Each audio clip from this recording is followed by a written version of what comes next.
Nosso namoro sempre foi quente, mas de um tempo pra cá, percebi que meu namorado não me procura com tanta frequência. Será que ele não me ama mais? É muito comum a gente começar a criar pensamentos e fantasias quando está tendo uma relação diferente no que se refere à questão sexual. Principalmente na questão sexual, porque por mais que hoje em dia a gente veja as relações sexuais tão abertas, tão expostas, ainda é um tabu, ainda é uma grande dificuldade para muitos casais falarem sobre suas vidas sexuais. E é um ponto fundamental, porque nesse campo abre-se um espaço imenso para ficar imaginando coisas, divagando. Ah, se não me procura mais, provavelmente tem outra, eu perdi o interesse, ou eu estou mais gordinha, ou ele não está me achando mais bonita. Quer dizer, a gente começa a viajar de uma tal forma que se perde nesses pensamentos e aí vai se fechando, vai se afastando do outro sem perceber. Por quê? Porque está se defendendo dessa sensação de rejeição, desse medo de estar sendo trocado. Então, é muito importante falar sobre o que você gosta, o que você não gosta, quais são suas preferências, o que ele fez que você gostou, o que ele fez que você não gostou. Claro que você não vai falar dessa maneira tão direta. Existem momentos que um casal percebe que é um momento gostoso, um momento ideal para se falar nessas coisas, que é onde está mais intimidade, onde está rolando um clima gostoso, e aí os dois percebem que dá para falar sobre o assunto. E principalmente quando está acontecendo uma situação assim, quer dizer, mudou o ritmo, um está querendo mais, o outro está querendo menos, e aí é hora de expor. O que está acontecendo? Você está bem? Está cansado? Está com algum problema no trabalho? Estou te sentindo meio distante, estou sentindo saudade, estou sentindo falta. Ou talvez, até mesmo antes dessa conversa, começar a tentar apimentar um pouco mais, porque às vezes você vai entrando numa rotina que aí começa a perder um pouco o interesse. Então dá uma ligada durante o dia, faz um comentário picante, faz uma proposta diferente, fala sobre a questão sexual de uma forma sutil, mas que traga a questão para a relação e que instigue o outro a, na hora que chegar em casa, ter essa aproximação.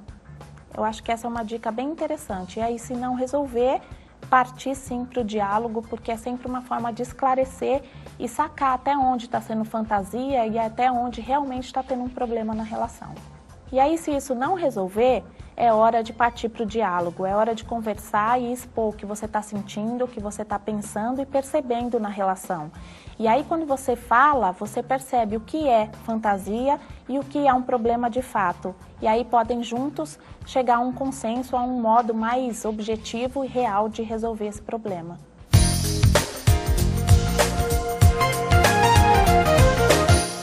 Falar de sexo e amor também abre espaço para bastante polêmica. Há quem diga que os dois andam juntos e há quem diga que um não tenha nada a ver com o outro. Eu acho que dá para olhar a questão pelos dois ângulos, tanto juntos quanto separados. Sexo pode ser só sexo, como pode ser sexo com amor. Nesse caso, a gente vai falar de quando os dois andam juntos, que é a relação de amor, de sexo, de desejo, de fantasia, de amizade, de cumplicidade, enfim, de tudo que envolve uma relação entre um casal. E aí a gente entra naquela questão que me parece que hoje é muito valorizada, eu diria que é uma supervalorização do sexo. A gente vê na mídia, nas revistas, como transformar a sua vida sexual num boom, como obter mais prazer, como dar mais prazer a ela. Gente, prazer sexual é uma delícia sim, é ótimo, é maravilhoso, todo mundo tem que fazer o máximo para ter uma relação sexual muito saudável e muito prazerosa. Mas a gente precisa ter cuidado para não trazer um valor tão grande para isso que não perceba quais são as mudanças naturais que vão acontecendo ao longo da vida. Quando a gente supervaloriza a questão sexual, a gente começa a achar que está aquém do que era o esperado ou do que seria o ideal. Então você começa a se relacionar com uma pessoa e aí vocês transam todo dia, 2, 3 vezes ao dia, em todos os lugares possíveis e impossíveis, é aquela loucura. Ótimo, maravilhoso, aproveita, tudo de bom.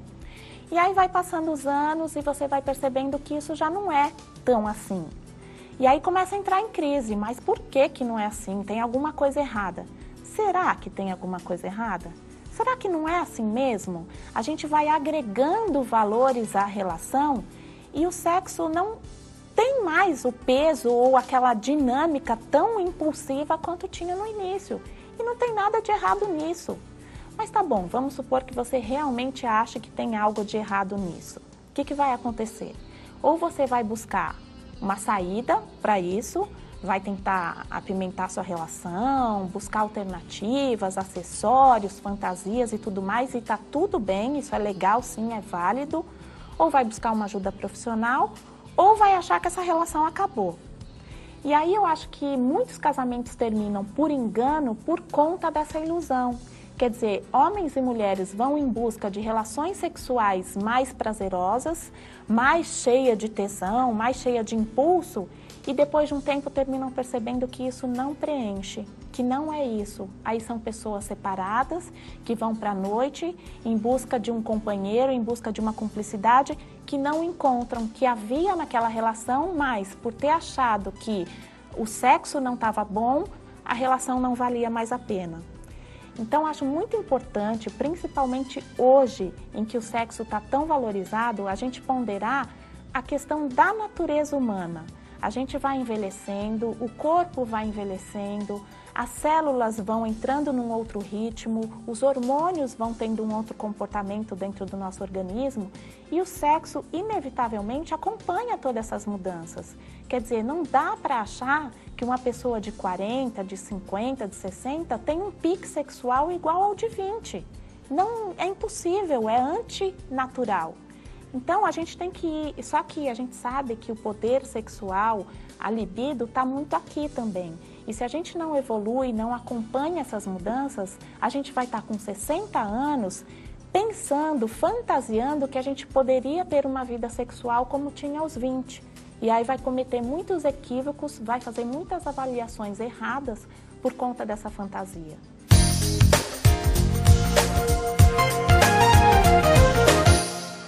Sou casada há 4 anos.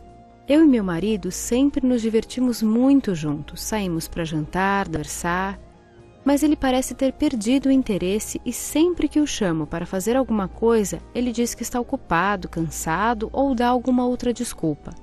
O que faço? Nesse caso, me parece que já teve tempo suficiente para perceber que tem alguma coisa acontecendo nessa relação. Quer dizer, se ele perdeu o ânimo, perdeu a vontade de sair, porque algo está sendo cansativo, pesado e que não foi assimilado. Então, assim, ou é uma questão dele, pessoal, ou porque está cansado da vida, ou porque está com alguma questão depressiva, algo que é da história dele mesmo, ou que faz parte da relação de não ter mais o prazer de sair junto, de se divertir junto. Dá uma observada se realmente ele está com esse comportamento de forma geral, ou seja, levanta, vai para o trabalho, volta para casa, fica no sofá deitado, não tem ânimo geral, ou o que está acontecendo na verdade é que ele tem ânimo sim para sair com os amigos, para jogar futebol, para conversar num bar depois do horário de expediente e com você não está rolando essa saída. Porque aí tem que ver o que foi que aconteceu, em que momento isso começou, se teve alguma reclamação antes. Dá para ser percebido quando a gente não olha só focando aquele acontecimento em si. Quando a gente olha de um jeito mais amplo, mais aberto, a gente consegue perceber nuances que se a gente não se dispor ou se não conversar sobre, a gente não consegue perceber. Então tenta olhar de uma maneira mais panorâmica para a questão, olhar para si mesma também, porque de repente você mudou em alguma questão, você mudou o convite, o lugar, enfim. É tudo uma questão de observação e de conversa.